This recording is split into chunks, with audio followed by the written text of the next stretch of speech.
Teachers academy. അപ്പോൾ എവിടെ വരെയായി പഠിത്തമൊക്കെ? നമുക്കറിയാം കേട്ടിട്ട് ഡേറ്റ് വന്നിട്ടുണ്ട്. ഫെബ്രുവരി 21, 22 തീയതികളിലാണ് നമുക്ക് കേട്ടിട്ട് പരീക്ഷ വന്നിട്ടുള്ളത് അല്ലേ. എല്ലാവരും ആ ഒരു ടെൻഷനിലും ആ ഒരു ചൂടിലേക്കൊക്കെ എത്തിയിട്ടുണ്ടാവും ഞാൻ പ്രതീക്ഷിക്കുന്നു. പഠനമൊക്കെ ഒരു തരത്തിൽ വരെ പൂർത്തിയാക്കി റിവിഷനൊക്കെ സ്റ്റാർട്ട് ചെയ്തു എന്ന് വിശ്വസിക്കുന്നു ഞാൻ. അപ്പോൾ നമ്മൾ റിവിഷൻ ചെയ്യുന്ന സമയത്ത് നമുക്ക് ഏറ്റവും കൂടുതൽ ഉപകാരപ്പെടുന്ന ഒരു കാര്യമാണ് എന്ത്? പഴയ ക്വസ്റ്റ്യൻ പേപ്പേഴ്സ് ഒന്ന് നോക്കുന്നത് അല്ലേ. പഴയ ക്വസ്റ്റ്യൻ പേപ്പറിൽ എങ്ങനെയൊക്കെയാണ് ക്വസ്റ്റ്യൻസ് വന്നിട്ടുള്ളത്, ഏതൊക്കെ പാറ്റേൺ ഞാൻ പ്രതീക്ഷിക്കണം, ഇനി പുതുതായിട്ട് ഏതെങ്കിലും പാറ്റേൺ വരാൻ സാധ്യതയുണ്ടോ, എങ്ങനെയാണ് ഓരോ ഏരിയയിൽ നിന്നും ഏത് ഭാഗത്ത് നിന്നാണ് കൂടുതൽ സ്ട്രെസ് ചെയ്തിട്ട് ചോദിച്ചിട്ടുള്ളത് എന്നുള്ള കാര്യങ്ങളൊക്കെ നമുക്ക് മനസ്സിലാവണമെങ്കിൽ നമ്മൾ എന്ത് ചെയ്യണം? ഒരു ക്വസ്റ്റ്യൻ പേപ്പർ നമ്മൾ ചെയ്ത് നോക്കണം അല്ലേ. അപ്പോൾ നമ്മൾ ഇന്ന് നോക്കാൻ വേണ്ടി പോകുന്നത് കാറ്റഗറി 2 ബയോളജിയുടെ ഭാഗത്ത് നിന്ന് വന്നിരിക്കുന്ന ചോദ്യങ്ങൾ എന്തൊക്കെയാണെന്ന് നമ്മൾ ഇന്ന് നോക്കാൻ പോകുന്നത്. ഇന്ന് നമ്മൾ ഡിസ്കസ് ചെയ്യുന്ന ക്വസ്റ്റ്യൻ പേപ്പർ എന്ന് പറയുന്നത് കേട്ടിട്ട് നവംബർ 24, 2024 ചോദിച്ചിട്ടുള്ള ക്വസ്റ്റ്യൻ പേപ്പറിലുള്ള എല്ലാ ബയോളജീൻ്റെ ക്വസ്റ്റ്യൻസാണ് നമ്മൾ ഇന്ന് നോക്കാൻ വേണ്ടി പോകുന്നത്. അപ്പോൾ ബയോളജി സ്ട്രെസ് ചെയ്ത് പഠിക്കുന്നവർ ബയോളജി നല്ല രീതിയിൽ ഈ ഒരു ക്വസ്റ്റ്യൻസിൽ ഓരോ ക്വസ്റ്റ്യനും സ്വന്തമായി അറ്റൻഡ് ചെയ്യാൻ ശ്രദ്ധിക്കുക. വീഡിയോ കാണുന്ന സമയത്ത് ക്വസ്റ്റ്യൻ എഴുതി വെക്കുക. ക്വസ്റ്റ്യൻ ഷോർട്ട് ആയിട്ടെങ്കിലും എന്ത് ചെയ്യുക? എഴുതി വെക്കുക. ഓരോരോ പോയിന്റ്സ് നിങ്ങൾക്ക് പറയുമ്പോൾ അപ്പം തന്നെ നിങ്ങൾ എന്ത് ചെയ്യുക? നോട്ട് ചെയ്ത് പോസ് ചെയ്തിട്ട് നോട്ട് ചെയ്ത് മാത്രം പോവാം. കാരണം നമ്മൾ വെറുതെ ഒരു ക്വസ്റ്റ്യൻ പേപ്പർ വീഡിയോ കാണുന്നതിനെക്കാട്ടും ആ ക്വസ്റ്റ്യൻസ് ഒക്കെ നമ്മൾ എഴുതി വെച്ച് അവസാനത്തെ ഒരു റിവിഷൻ സമയത്ത് നമ്മൾ ആ ഹാളിൽ ഇരിക്കുന്നതിന് കയറുന്നതിന് മുന്നേ ഒക്കെ ജസ്റ്റ് ഒന്ന് ക്വസ്റ്റ്യൻസ് മാത്രമേ നമുക്ക് ഓടിക്കാനുള്ള നേരം കിട്ടുള്ളൂ. അപ്പോൾ ഓരോ ക്വസ്റ്റ്യൻ കാണുന്ന ആ കണ്ടന്റ് നമ്മൾ പെട്ടെന്ന് നമ്മൾ ആലോചിക്കും. അപ്പോൾ അതുകൊണ്ട് തന്നെ എന്ത് ചെയ്യുക? എല്ലാ ക്വസ്റ്റ്യൻസും നല്ലോണം ഇമ്പോർട്ടൻ്റ് ആയിട്ടുള്ള ക്വസ്റ്റ്യൻസ് ആണ് നമ്മൾ ഈ ക്വസ്റ്റ്യൻ പേപ്പറിൽ ഉണ്ടാവുക. അപ്പോൾ ആ ക്വസ്റ്റ്യൻസ് നല്ല രീതിയിൽ എന്ത് ചെയ്യുക? നോട്ട് ചെയ്ത് വെക്കുക. ഓപ്ഷൻസ് ഒക്കെ ക്ലിയർ ആയിട്ട് മനസ്സിലാക്കി വെക്കുക. എന്തെങ്കിലുമൊക്കെ സംശയങ്ങളുണ്ടെങ്കിൽ കമൻറ്റ് ബോക്സിൽ ചോദിക്കാം, നമ്മൾ അതിന് റിപ്ലൈസ് തരുന്നതായിരിക്കും. ഓക്കെ, ക്ലിയർ അല്ലേ? നമുക്ക് ക്വസ്റ്റ്യൻ പേപ്പറിലേക്ക് പോയാലോ? അപ്പോൾ നമ്മൾ 2024 നവംബറിൽ കേട്ടിട്ടുള്ള കാറ്റഗറി 2 ബയോളജിയുടെ ഭാഗത്തുനിന്ന് വന്ന ചോദ്യങ്ങൾ എങ്ങനെയാണെന്ന് നോക്കാൻ പോകുന്നത്. ഫസ്റ്റ് ചോദ്യം നോക്കിയാലോ. ആദ്യത്തെ ചോദ്യം എന്ന് പറയുന്നത് ഇതാണ്. ഇംഗ്ലീഷിലും മലയാളത്തിലും ചോദ്യങ്ങൾ ഉണ്ടാവുന്ന എല്ലാവർക്കും അറിയാം. അപ്പോൾ ഒരു ഭാഗത്ത് ഇംഗ്ലീഷ് ആണെങ്കിൽ മറ്റേ ഭാഗത്ത് എന്തായിരിക്കും? മലയാളത്തിലായിരിക്കും ക്വസ്റ്റ്യൻസ് ഉണ്ടാവുക. അപ്പം നോക്കിക്കേ, ആദ്യത്തെ ചോദ്യം ബയോളജീന്റെ ഭാഗത്ത് നിന്ന് വന്നത് ഇതാണ്. കിഡ്നിയിലെ ജലത്തിന്റെ പുനരാഗീരണത്തെ നിയന്ത്രിക്കുന്ന ഹോർമോൺ ഏതാണ്? പുനരാഗീരണം, റീഅബ്സോർപ്ഷൻ, വെള്ളത്തിന്റെ റീഅബ്സോർപ്ഷന് സഹായിക്കുന്ന ഹോർമോൺ ഏതാണ് എന്നാണ് ചോദ്യം. Which hormone regulate the water reabsorption in the kidney? ഏതാണ് വാട്ടർ റീഅബ്സോർപ്ഷന് വേണ്ടി സഹായിക്കുന്നത് എന്നാണ് ചോദിച്ചിട്ടുള്ളത്. ഓക്കെ, ഇനി നമുക്ക് ഇതിന് ഉത്തരം നോക്കിയാലോ. നോക്കിക്കേ, ഏതൊക്കെയാണ് ഓപ്ഷൻസ് വന്നിട്ടുള്ളത്?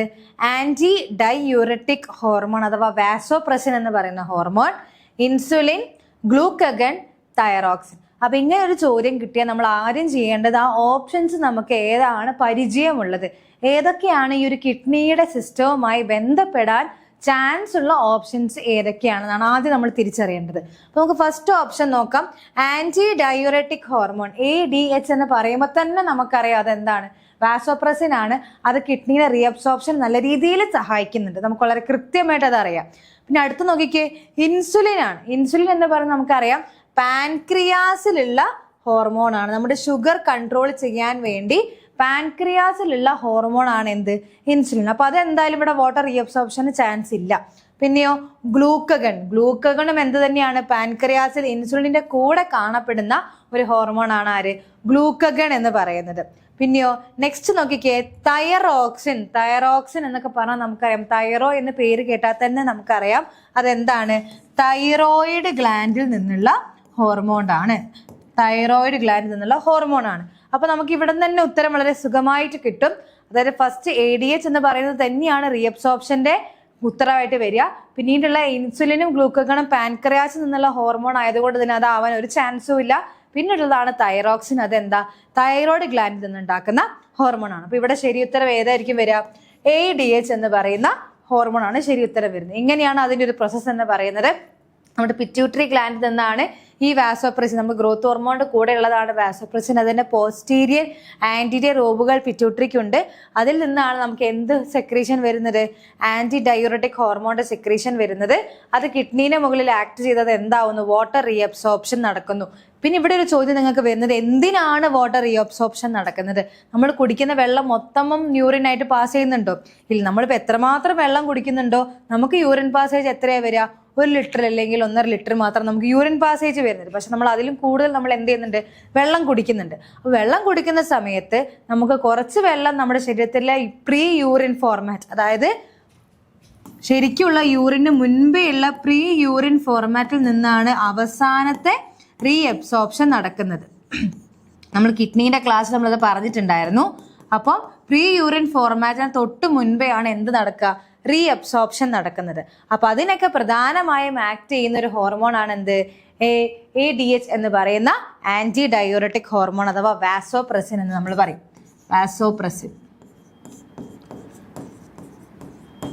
അപ്പൊ ഇതിന്റെ പ്രസൻസ് കൊണ്ടാണ് എന്ത് നടക്കുന്നത്, റീഅബ്സോർപ്ഷൻ നടക്കുന്നത്. അപ്പൊ ഓപ്ഷൻ നോക്കുമ്പോൾ നിങ്ങൾ ക്വസ്റ്റ്യൻ നല്ലോണം വായിച്ച ശേഷം ഓപ്ഷൻസ് നോക്കുക.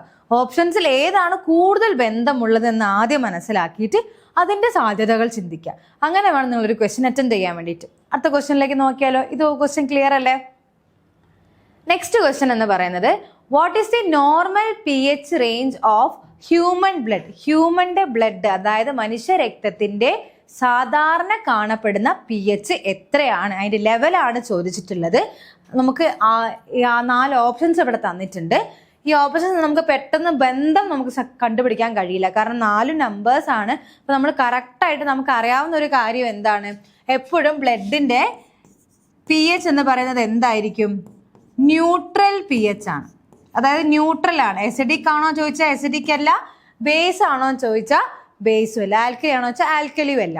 അപ്പൊ എസിഡിക്കും ആവരുത്, ആൽക്കലി ആവരുത്. എപ്പോഴും ഒരു ന്യൂട്രൽ ആയിട്ടായിരിക്കണം ആര് പോവേണ്ടത്, നമ്മുടെ ബ്ലഡിന്റെ pH പോവേണ്ടത്. അപ്പൊ നമുക്കറിയാം ന്യൂട്രൽ എന്ന് പറയുന്ന നമ്പർ എന്ന് പറഞ്ഞാൽ എന്താണ്, 7 ആണ്. 7 ആണ് ന്യൂട്രല്. 7ന്റെ താഴോട്ടാണെങ്കിൽ അത് എന്താണ്, ആസിഡ് ആണ്. 7ന്റെ മുകളിലോട്ടാണെങ്കിൽ അത് എന്താണ്, ബേസ് ആണ്. ഇങ്ങനെയാണ് നമുക്കറിയാവുന്ന pHന്റെ കണക്ക്. ഇനി ഓപ്ഷൻസ് നോക്കിക്കേ. 7.35 to 7.45, 6 to 6.5, 6.5 to 7, 8 to 8.5. Options വളരെ ക്ലിയർ ആണ് അല്ലേ. ഇതിൽ 6 to 6.5 എന്ന് പറയുന്നത് എന്താണ്, ആസിഡ് ആണ്. 6.5 to 7 എന്ന് പറഞ്ഞാൽ ആസിഡ് ന്യൂട്രൽ ആണ്. അതായത് ആസിഡ് ആണോ ചോദിച്ചാൽ ആസിഡ് ആണ്, ന്യൂട്രലിന്റെ ബോർഡർ എത്തിയിട്ടേ ഉള്ളൂ. ഇനി അടുത്ത നോക്കിക്കേ. 8 to 8.5 എന്ന് പറയുമ്പോൾ എന്താണ്, അത് ബേസ് ആയിട്ട് മാറി. അതെന്തായാലും എന്താണ്, അതൊരു ബേസ് ആയിട്ട് മാറി. പിന്നെ ഇവിടെ ആകെ ഏത് ഓപ്ഷനേ ഉള്ളൂ, ഒരു ഓപ്ഷനും കൂടി ഉള്ളൂ. അതാണ് എന്ത്, 7.35 to 7.45. അപ്പൊ അതായിരിക്കും എന്ത്, ബ്ലഡിന്റെ നോർമൽ pH എന്ന് പറയുന്നത്. നോക്കിക്കേ, ഇങ്ങനെയാണ് pHന്റെ അളവ് ഉണ്ടാവുക. നമുക്ക് 7.35 to 7.45 ആണ് എന്ത്, നോർമൽ pHന്റെ കാറ്റഗറിയിൽ വരുന്നത്. അത് 7 വരുവാണെങ്കിൽ നമ്മുടെ ബ്ലഡ് ഒരു അസിഡിക്കിലേക്ക് എത്തി. 7 മുതലാണ്, 7ന്റെ താഴോട്ടൊക്കെ ആണെങ്കിൽ അസിഡിക്കിലേക്ക് എത്തി. 6 എത്തിയ ഉറപ്പായിട്ടും എന്താണ്, ഡെഡ് ആണ്. pH ഭയങ്കര അസിഡിക് ആയി മാറി. 6 എന്നൊക്കെ പറയുമ്പോൾ ഭയങ്കര അസിഡിക് pH ആയി. പിന്നീട് നോക്കിക്കേ, 7.5ന് മുകളിലോട്ട് ഒരു 7.8 ഒക്കെ എത്തിയാൽ തന്നെ അത് ആൽക്കലോസിസ് എന്ന കണ്ടീഷനായി. എസിഡോസിസ്, ആൽക്കലോസിസ്, അതായത് ആൽക്കലി ആയി. അതിൽ 9 ആയിക്കഴിഞ്ഞാൽ എന്താ സംഭവിക്കാം, അത് ഡെത്ത് ആണ്. അപ്പൊ 9ഉം 6ഉം 6ഉം 9ഉം തിരിച്ചിട്ടാൽ മതി. 6 നേരെയാക്കിയാൽ 9. അപ്പൊ 6ഉം 9ഉം എന്ന് പറയുന്നത് എന്താണ്, ഡെത്ത് കണ്ടീഷൻ. ആ ഒരു pHൽ ഒരു മനുഷ്യന് ജീവിക്കാൻ കഴിയില്ല. അതിന് തൊട്ട് മുന്നുള്ള കേസ് എന്ന് പറയുമ്പോൾ വളരെ pH കുറവാണെങ്കിൽ അസിഡിക്കുള്ളൊരു നേച്ചർ വരും, വളരെ pH കൂടുതലാണെങ്കിൽ അതൊരു ആൽക്കലോസിസ് എന്ന് പറയുന്ന നേച്ചർ വരും. ഇത് രണ്ടിന്റെയും ഇടയിൽ 7 to 7.45 വരെ മാത്രമേ നമുക്ക് എന്ത് വരുന്നുള്ളൂ, നോർമൽ pH ഓഫ് ബ്ലഡ് വരുന്നുള്ളൂ. അപ്പൊ ഈ ഒരു കണക്ക് നോക്കി വെക്കുക. 7 to 7.5 ആണ് നോർമൽ pH എന്ന് പറയുന്നത്. 7ന്റെയും താഴെ പോയി കഴിഞ്ഞാൽ ഡെത്ത് ആണ്. അതുപോലെ 8ന്റെ മുകളിൽ പോയി കഴിഞ്ഞാൽ എന്താണ്, ഡെത്ത് കണ്ടീഷൻ ആണ്. ഇത് നോട്ട് ചെയ്ത് വെക്കണേ. നെക്സ്റ്റ് ക്വസ്റ്റ്യനിലേക്ക് നോക്കിയാലോ നമുക്ക്. അടുത്തൊരു ക്വസ്റ്റ്യൻ ആണ്. നമുക്ക് ടാക്സോണമി എന്ന് പറയുന്ന ഭാഗത്ത് നിന്ന് വന്നിട്ടുള്ളൊരു ചോദ്യമാണ്.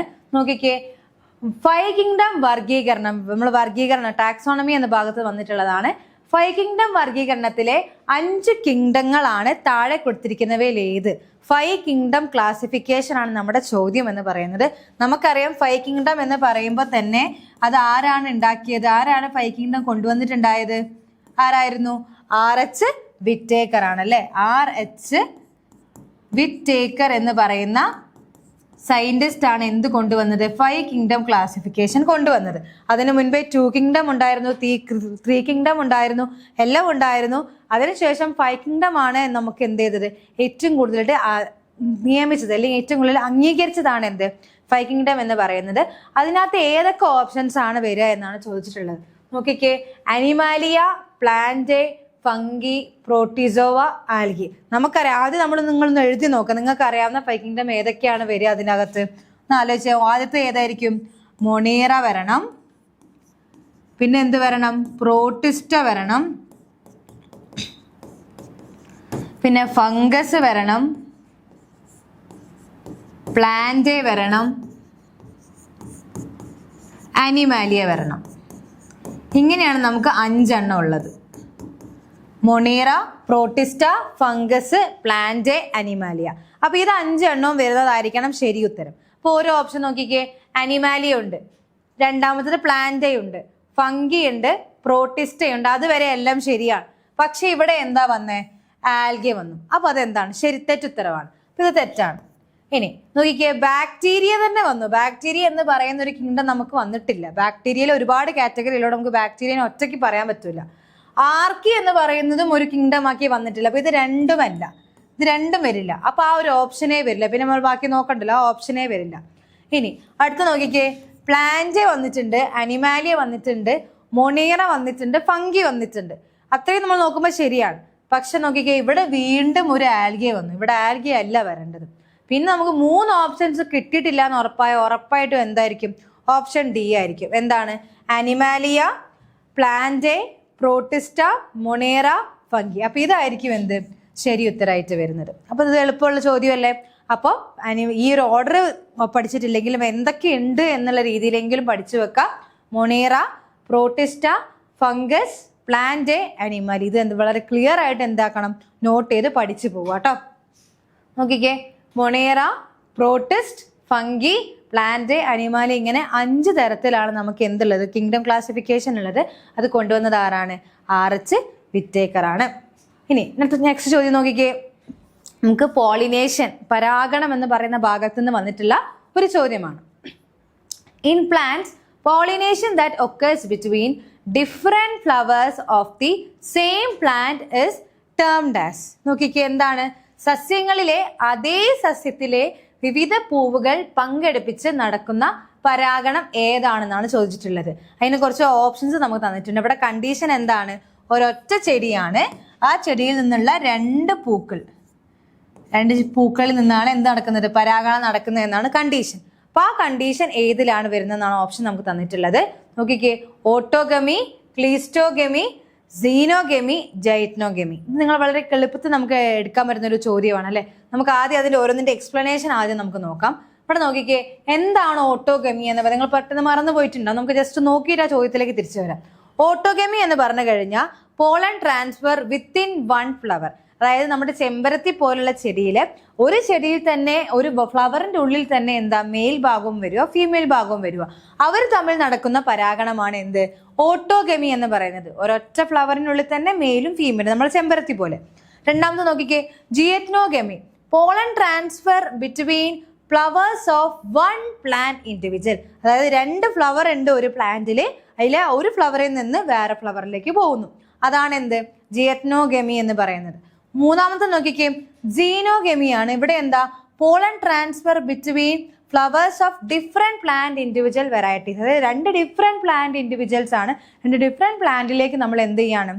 ഒരു പ്ലാന്റിൽ നിന്നുള്ള ഫ്ലവർ എന്ന പോളന് കൊണ്ടുപോയി നമ്മൾ വേറൊരു പ്ലാന്റിലെ സ്റ്റിഗ്മയിൽ കൊണ്ടുവെക്കുകയാണ്. അപ്പോൾ 2 വ്യത്യസ്തമായ ചെടികളാണ് അവിടെ ഉണ്ടാവുക. ഇനി ഒരു ലാസ്റ്റത്തെ ഒരു ഓപ്ഷനും കൂടി നമുക്കുണ്ട്.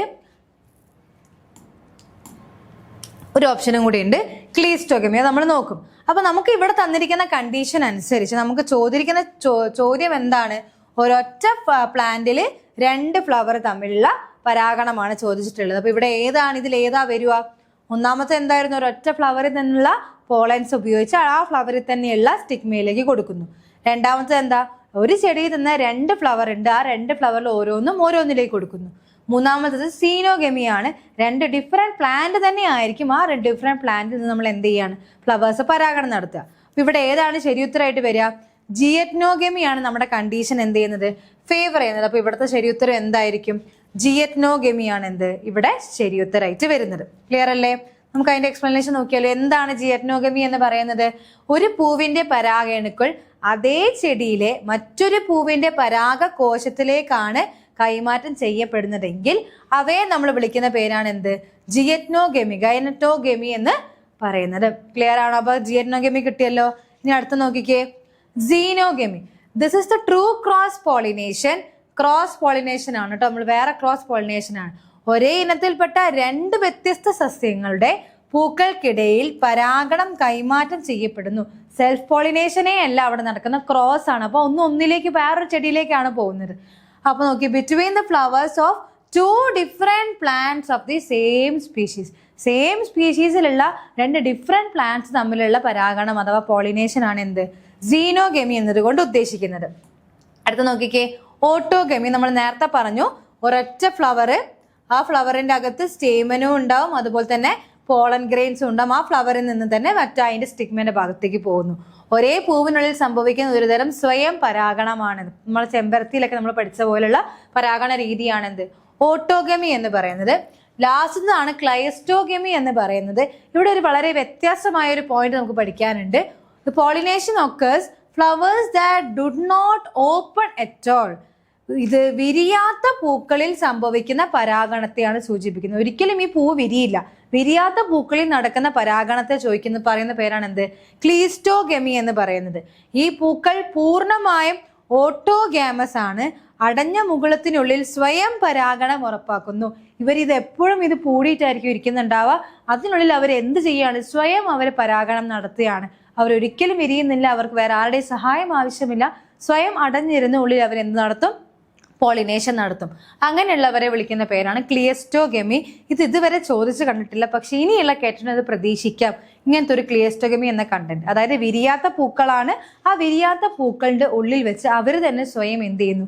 സെൽഫ് പോളിനേഷൻ ചെയ്യുന്നു. അപ്പൊ ഇങ്ങനെ ഒരു ഓപ്ഷൻ തന്ന സ്ഥിതിക്ക് ഒരു ചോദ്യം നമുക്ക് പ്രതീക്ഷിക്കാം, ഇനിയുള്ള കേട്ടിട്ട് നമുക്ക് പ്രതീക്ഷിക്കാം. ഈ ഒരു ക്വസ്റ്റ്യൻ ക്ലിയർ അല്ലേ? അടുത്ത ക്വസ്റ്റ്യൻ നോക്കിയാലോ. നോക്കിക്കേ, സമന്വയത്തിനും സന്തുലിതാവസ്ഥയ്ക്കും ഉത്തരവാദിയായ മസ്തിഷ്ക ഭാഗം ഏതാണ്? ഇവിടെ ബ്രെയിൻ എന്നുള്ള ചോദ്യമാണ്. ബ്രെയിൻ എന്ന ഭാഗത്ത് നിന്നുള്ള ചോദ്യമാണ്. Which part of the brain is responsible for coordination and balance? ഒരാളുടെ കോർഡിനേഷൻ, എല്ലാ കാര്യങ്ങളും നല്ല വൃത്തിയിൽ ചെയ്യാൻ, അയാൾക്ക് സ്റ്റഡി ആയിട്ട് നിൽക്കാൻ, ഒരു ബാലൻസിനൊക്കെ വേണ്ടി സഹായിക്കുന്ന തലച്ചോറിലെ ഭാഗം ഏതാണെന്നാണ് ചോദിച്ചിട്ടുള്ളത്. നമുക്ക് ഫസ്റ്റ് നോക്കാം. താഴെ കൊടുത്തിരിക്കുന്ന ഓപ്ഷൻ എല്ലാം തലച്ചോറിന്റെ ഭാഗമാണോ? ഏതെങ്കിലും ഓപ്ഷൻ നമുക്ക് ഒഴിവാക്കാനുണ്ടോ എന്ന് ആദ്യം നോക്കാം. നോക്കിക്കേ, സെറിബ്രം തലച്ചോറിന്റെ ഭാഗമാണ്. മെഡുലോ ഒബ്ലാങ്കട്ട തലച്ചോറിന്റെ ഭാഗമാണ്. സെറിബെല്ലം തലച്ചോറിന്റെ ഭാഗമാണ്. ഹൈപ്പോതലാമസും തലച്ചോറിന്റെ ഭാഗമാണ്. അപ്പൊ നമുക്കൊന്നും ഒഴിവാക്കാൻ പറ്റില്ല. ഈ 4 ഓപ്ഷൻസ് തലച്ചോറിന്റെ ഭാഗമാണ്. ഇനി നമുക്ക് ഓരോന്നിന്റെ ഫംഗ്ഷൻ എന്താണെന്ന് ചിന്തിച്ചു നോക്കാം. സെറിബ്രം എന്ന് പറയുമ്പം ഏറ്റവും മുകളിൽ കാണപ്പെടുന്ന ഒരു ഭാഗം, ഏറ്റവും മുകളിലുള്ള ഭാഗം, അല്ലെങ്കിൽ ഏറ്റവും വലിയ ഭാഗം, ബ്രെയിനിലെ ഏറ്റവും വലിയ ഭാഗമാണ് എന്ത്? സെറിബ്രം എന്ന് പറയുന്നത്. അവിടെ എന്തൊക്കെയാ നമുക്ക് അതിന്റെ സെന്റർ എന്ന് പറയുന്നത്? ഒന്ന് ഓർമ്മയാണ്. ഓർമ്മ, ബുദ്ധി, നമ്മുടെ എല്ലാ സ്റ്റിമുലസ്, വിശപ്പ്, ദാഹം, ഇതെല്ലാം വരുന്നത് എവിടുന്നാ? നമുക്ക് സെറിബ്രത്തിൽ നിന്നാണ്. ഇനി അടുത്ത നോക്കിക്കേ, ഹൈപ്പോതലാമസ്. ഹൈപ്പോതലാമസ് നമുക്കറിയാം. നമുക്ക് ഹൈപ്പോതലാമസിൽ പിറ്റ്യൂട്ടറി ഉണ്ട്, ഒരു ഭാഗം പിറ്റ്യൂട്ടറി ഉണ്ട്. അതിൽ നിന്ന് ഒരുപാട് ഹോർമോൺസ് ഉണ്ടാക്കുന്നുണ്ട്. അതെന്താ ചെയ്യുന്നത്? വളർച്ചയ്ക്ക് വേണ്ടിയിട്ടാണ് പ്രധാനമായിട്ട് ഹൈപ്പോതലാമസിൽ പിറ്റ്യൂട്ടറി ഒക്കെ വർക്ക് ചെയ്യുന്നത്. പോൺസ് എന്ന് പറയുന്ന ഈ ഒരു ഭാഗം മെഡുല്ലോ ഒബ്ലാങ്കട്ടയുടെ ഒരു തുടക്കമായിട്ട് ആക്ട് ചെയ്യുന്ന ഭാഗമാണ് പോൺസ്. മെഡുല്ലോ ഒബ്ലാങ്കട്ട എന്ന് പറയുമ്പോൾ നമുക്കറിയാതെ എന്താണ്? നമ്മുടെ ഓരോ ഇൻവോളണ്ടറി ആക്ഷൻസ്, നമ്മൾ അറിയാതെ നമ്മൾ ചെയ്യുന്ന എല്ലാ ആക്ഷൻസിനെയും കൺട്രോൾ ചെയ്യുന്ന ഭാഗമാണ് ആര്? മെഡുല്ലോ ഒബ്ലാങ്കട്ട. ഇനി ഒരൊറ്റ ഭാഗം കൂടെ നമുക്കുള്ളതാണ് എന്ത്? സെറിബെല്ലം എന്ന് പറയുന്ന ഭാഗം. അപ്പൊ ഈ സെറിബെല്ലം ആണ് എന്ത് ചെയ്യുന്നത്? കോർഡിനേഷനും അതുപോലെ തന്നെ എന്താ ചെയ്യുന്നത്? ബാലൻസും എല്ലാം ചെയ്യുന്ന ഒരു ഭാഗമാണ് എന്ത്? സെറിബെല്ലം എന്ന് പറയുന്നത്. അപ്പൊ ഈ ചോദ്യത്തിന് ഉത്തരം എന്താണ് വരിക? എന്തായിരിക്കും ചോദ്യത്തിന് ഉത്തരം? നമുക്കിവിടെ അറിയാം, സെറിബെല്ലം ആണ് എന്ത്? ഇതിന്റെ ഉത്തരമായിട്ട് വരുന്നത്. അപ്പോൾ കോർഡിനേഷൻ, ബാലൻസ് എല്ലാം ആരാണ്? സെറിബെല്ലം ആണ്. മെമ്മറി, ഇന്റലിജൻസ് ഒക്കെ ആരാണ്? സെറിബ്രം ആണ്. നോട്ട് ചെയ്ത് വെക്കണേ. ഇതാണ് രണ്ടും മാറി മാറി എപ്പോഴും ചോദിക്കുന്ന ഒരു ചോദ്യമാണ് ബ്രെയിനിൽ നിന്ന്. അടുത്ത ചോദ്യം നോക്കിക്കേ. What is the main function of Golgi apparatus? Golgi അപ്പാരറ്റസിന്റെ പ്രധാന പ്രവർത്തനം എന്താണെന്നാണ് ചോദ്യം. അപ്പൊ എന്താണ് ഗോൾഗി അപ്പാരറ്റസ് എന്ന് ആദ്യം ചിന്തിക്കുക. നമുക്കറിയാം ഒരു സെല്ലിന് ഒരു കോശത്തിന് ഒരുപാട് കോശാംഗങ്ങൾ അഥവാ സെൽ ഓർഗനലുകൾ കാണപ്പെടുന്നുണ്ട്. അപ്പൊ ആ സെൽ ഓർഗനലി കാറ്റഗറിയിൽ വരുന്ന ഒരു കോശാംഗം അല്ലെങ്കിൽ സെൽ ഓർഗനലിയാണ് എന്ത് ഗോൾഗി അപ്പാരറ്റസ് എന്ന് പറയുന്നത്. ബാക്കി സെൽ ഓർഗനലി ഏതൊക്കെയാണെന്ന് ചിന്തിച്ചു നോക്കിയേ. ഇവരെ ഗോൾഗി അപ്പാരറ്റസിന് കൂടെ ഉള്ളത് മൈറ്റോകോൺട്രിയ ഉണ്ട്, റൈബോസോം ഉണ്ട്, ലൈസോസോം ഉണ്ട്, എൻഡോപ്ലാസ്മിക് റെക്ടിക്കുലം ഉണ്ട്, വാക്യൂൾ ഉണ്ട്. ഇതെല്ലാം ബാക്കി കാണപ്പെടുന്ന സെൽ ഓർഗനലീസ് ആണ്. ഇവിടുത്തെ ചോദ്യം എന്ന് പറഞ്ഞാൽ ഗോൾഗി കോംപ്ലക്സ് അല്ലെങ്കിൽ ഗോൾഗി അപ്പാരറ്റസ് അല്ലെങ്കിൽ ഗോൾഗി ബോഡീസ് ഇങ്ങനെ 3 പേരിൽ അറിയപ്പെടുന്ന ഈ ഒരു കോശാംഗം അല്ലെങ്കിൽ സെൽ ഓർഗനലിയുടെ ധർമ്മം ഫംഗ്ഷൻ എന്താണെന്നാണ് ചോദിച്ചിട്ടുള്ളത്. കുറച്ച് ഓപ്ഷൻസ് തന്നിട്ടുണ്ട്. Breaking down waste break down ചെയ്യുന്നത്. രണ്ടാമത്തത് പാക്കിംഗ് ആൻഡ് മോഡിഫൈയിങ്, പ്രോട്ടീനുകളെയൊക്കെ മോഡിഫൈ ചെയ്യാൻ വേണ്ടിയിട്ട്. മാലിന്യങ്ങൾ വിഘടിപ്പിക്കുന്നത് പ്രോട്ടീനുകളുടെ പാക്കേജിനും പരിഷ്കരണത്തിനും വേണ്ടി. അടുത്ത നോക്കിക്കേ, ATP ഉൽപ്പാദിപ്പിക്കുക, പ്രൊഡ്യൂസിങ് ATP. പിന്നെ synthesis of protein, that is പ്രോട്ടീനുകളുടെ സമന്വയം എന്ന് പറയുന്നത്. നമുക്ക് പെട്ടെന്ന് ഉത്തരം കിട്ടുന്നില്ലെങ്കിൽ നമുക്ക് അറിയാവുന്ന ഉത്തരങ്ങളൊന്ന് ചിന്തിച്ച് നോക്കാം. നമുക്ക് പ്രധാനമായിട്ടും അറിയാം മൈറ്റോകോൺട്രി എന്ന് പറയുന്ന ആൾ ആരാണ്? എനർജി, പവർ ഹൗസ് ആണ്. അപ്പൊ ഇവിടെ പവർ ഹൗസ് എന്ന അർത്ഥം വരുന്ന ഒരൊറ്റ ഓപ്ഷനുള്ള ഇതാണ്. അപ്പൊ അതായിരിക്കില്ല, കാരണം അത് മൈറ്റോകോൺട്രിയന്റെ ഫംഗ്ഷനാണ്. പിന്നെ നമുക്കറിയാവുന്ന ഒരു കാര്യമാണ് എന്ത്? റൈബോസോമിന് പ്രധാനപ്പെട്ട പണി എന്താണ്? പ്രോട്ടീൻ സിന്തസിസ് ആണ്. അപ്പൊ അതും ആയിരിക്കില്ല, അതും വരാൻ ചാൻസ് ഇല്ല. പിന്നെ നമുക്ക് 2 ഓപ്ഷൻസ് ബാക്കിയുണ്ട്. ഒന്ന് ബ്രേക്ക് ഡൗൺ ഓഫ് വേസ്റ്റ്, ഈ വേസ്റ്റിനൊക്കെ ബ്രേക്ക് ഡൗൺ ചെയ്യുന്നതും അതുപോലെ packing and modifying of protein. ഇത് രണ്ടോ നമുക്ക് പിന്നെ കൺഫ്യൂഷൻ വരുന്നൊരു ഓപ്ഷൻ. വേസ്റ്റ് ഒക്കെ ബ്രേക്ക് ഡൗൺ ചെയ്യാൻ വേണ്ടി നമ്മുടെ ശരീരത്തിൽ ആ ഒരു കോശത്തിനകത്തുള്ള ആളാണ് ആര്? ER എന്ന് പറയുന്നത്. എൻഡോപ്ലാസ്മിക് റെക്ടിക്കുലം ആണ് എന്ത്? വേസ്റ്റ് ഒക്കെ ബ്രേക്ക് ഡൗൺ ചെയ്യുന്നത്. അപ്പൊ ഇനി ഒരൊറ്റ ആളും കൂടി ഉള്ളു എന്ത്? ഈ ഓപ്ഷൻ. അപ്പൊ പാക്കേജിങ് ആൻഡ് മോഡിഫൈയിങ് പ്രോട്ടീൻസ് ആയിരിക്കും എന്ത്? ശരി ഉത്തരമായിട്ട് വരുന്നത്. നോക്കിക്കേ, Golgi complex act as post office, അങ്ങനെയും ചോദ്യം പ്രതീക്ഷിക്കാം. Post office of the cell എന്ന് പറഞ്ഞാൽ ആരാണ്? ഗോൾഗി കോംപ്ലക്സ് ആണ്. Power house of the cell എന്ന് പറഞ്ഞാൽ ആരാണ്? മൈറ്റോകോൺട്രിയ ആണ്. പ്രോട്ടീൻ സിന്തസിസ് നടക്കുന്ന സൈറ്റ് എവിടെയെന്ന് ചോദിച്ചാൽ എന്താണ്? റൈബോസോം ആണ്. വേസ്റ്റ് മാനേജ്മെന്റ് ചെയ്യുന്നത് ആരാണ്? എൻഡോപ്ലാസ്മിക് റെക്ടിക്കുലം ആണ്. നോട്ട് ചെയ്ത് പോവാട്ടോ. അപ്പം ഗോൾഗി ബോഡി എന്ന് പറയുന്നത് പോസ്റ്റ് ഓഫീസ് ഓഫ് ദി സെല്ലാണ്. The primary role to receive proteins from endoplasmic reticulum, modify them, sort them and package them to vesicles for transport of their final decisions. അപ്പോൾ എവിടേക്കാണോ അവരെ കൊണ്ടുപോകേണ്ടത് അങ്ങനത്തെ modifications ഒക്കെ ചെയ്യുക. Golgi body അഥവാ Golgi apparatus കോശത്തിന്റെ post office ആയി പ്രവർത്തിക്കുന്നു. Endoplasmic റെക്ടിക്കുലത്തിൽ നിന്ന് പ്രോട്ടീനുകളെ സ്വീകരിക്കുക. ആദ്യം എന്ത് ചെയ്യുക? എൻഡോപ്ലാസ്മിക് റെക്ടിക്കുലത്തിൽ നിന്ന് പ്രോട്ടീൻസിനെ സ്വീകരിക്കുക. അവയെ എന്ത് ചെയ്യുക? അവരെ മോഡിഫൈ ചെയ്യുക. അതിനുശേഷമോ പഞ്ചസാര അവയെ തരം തിരിക്കുക. അവരാദ്യം സ്വീകരിക്കുക, പ്രോട്ടീൻസിനെ ആദ്യം റിസീവ് ചെയ്യുക, അവരെ മോഡിഫൈ ചെയ്യുക, അവരെ സെപ്പറേറ്റ് ചെയ്യുക. എന്നിട്ട് എന്ത് ചെയ്യുക? അവർക്ക് ആവശ്യമായ സ്ഥലത്തേക്ക് അവരെ കൊണ്ടുപോകുക. എല്ലാ സ്കാനിങ്ങിനും ശേഷം അവരെത്തേണ്ട സ്ഥലത്തേക്ക് എത്തിക്കുന്ന ആളാണ് ആര്? ഗോൾഗി ബോഡി അഥവാ ഗോൾഗി കോംപ്ലക്സ് എന്ന് പറയുന്നത്. അപ്പൊ അതാണ് അതിന്റെ ഫംഗ്ഷൻ ആയിട്ട് വരുന്നത്. ക്ലിയർ അല്ലേ? അടുത്തതിന്റെ ഫംഗ്ഷൻ നോക്കിക്കേ. നമ്മളോട് പറഞ്ഞു നമുക്ക് രണ്ടാമത്തെ ചോദ്യം ബ്രേക്കിംഗ് ഡൗൺ ഓഫ് വേസ്റ്റ് ആണ്. അത് ചെയ്യുന്നത് ആരാണ്? ലൈസോസോമും എൻഡോപ്ലാസ്മിക് റെക്ടിക്കുലം കൂടി ഒന്നിച്ച് ചെയ്യുന്നതാണ് എന്ത്? ഈ ഒരു ഫംഗ്ഷൻ എന്ന് പറയുന്നത്.